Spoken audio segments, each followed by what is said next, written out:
Thinking Aloud. Conversations on the leading edge of knowledge and discovery with psychologist Jeffrey Mishlove.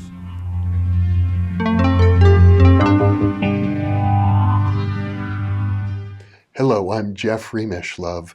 Today I'd like to talk about one of the most fascinating, important, and yet misunderstood figures in the history of psychiatry, and also a very important cultural figure, and I'm speaking of Wilhelm Reich, a great psychiatrist who died in a U.S. federal prison in 1957 and was diagnosed as a paranoid schizophrenic at the time of his death.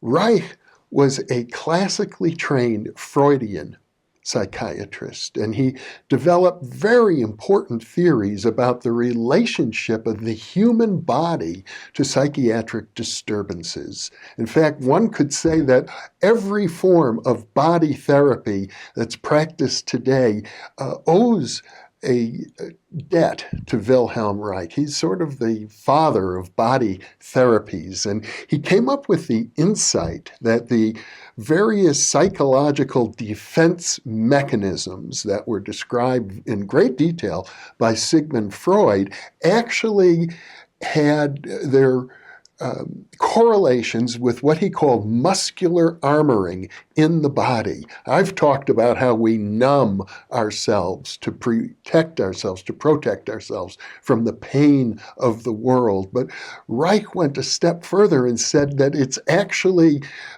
in our body itself that we get stiff, our muscles get tight, we armor ourselves against the pains and insults of the world at large. And so he developed methods for treating the body armoring through breathing, through massage, and he also developed a very important concept for him, orgone energy.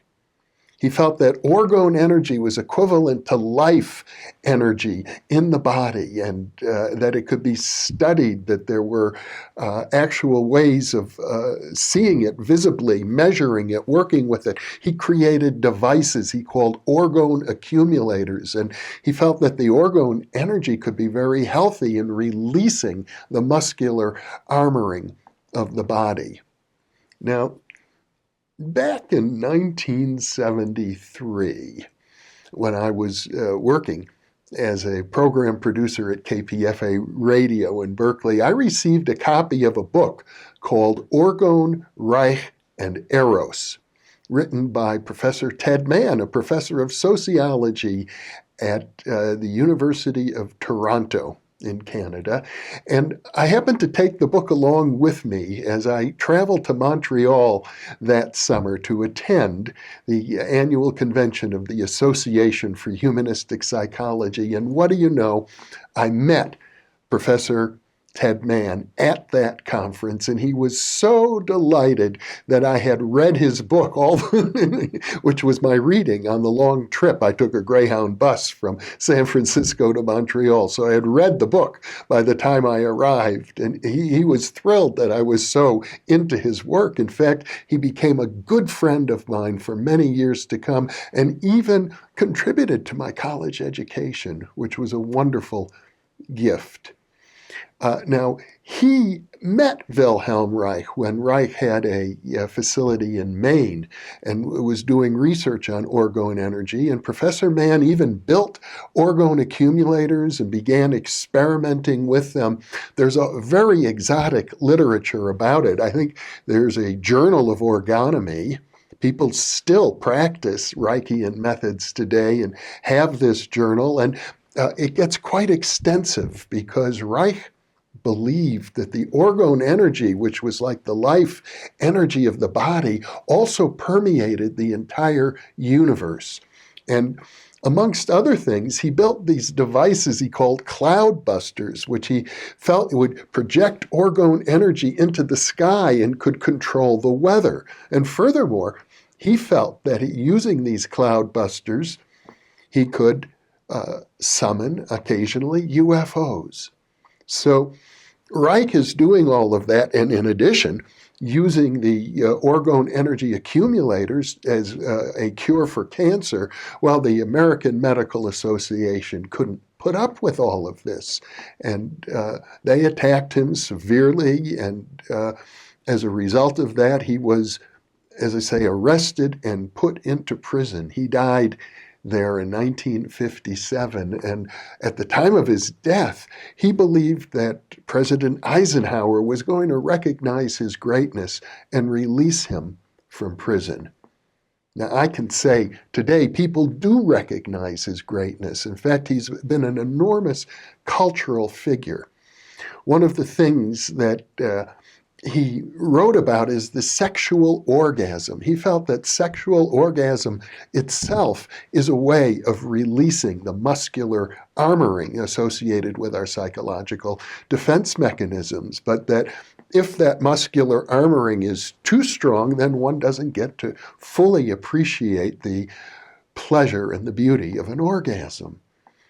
He also wrote an important book called The Mass Psychology of Fascism, in which he identified sexual repression and muscular armoring as the root of authoritarian fascist governments. And of course, he was born in Ukraine. He, I think, moved to Austria for a while.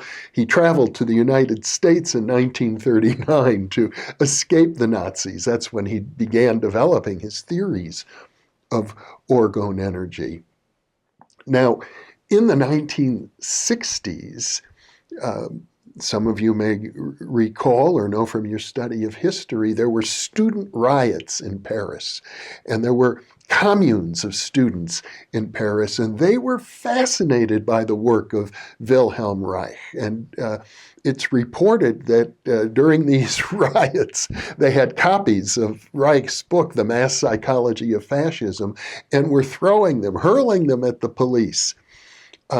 It was an era where people promoted the idea of free love, and there were communes based on Reich's philosophy that did promote the notion of free love. That is liberating oneself completely from the restrictions of sexual repression and the Victorian era style sexual repression and muscular armoring as a way of opening oneself up to higher ways of being. Now, my friend Ted Mann, in his wonderful book, I still think it's one of the best books ever written on Reich, Orgone, Reich, and Eros, compared orgone energy to some of the Asian concepts of ki, chi, prana energy, and also compared the idea of muscular blockages, muscular armoring, to some of the notions you get in, say, Kundalini Yoga, where they talk about the koshas or energy fields of the subtle body, prana, for example, traveling through the body, and nadis, or sometimes acupuncture lines. And he felt that what Reich was doing was in many ways parallel to this work. And I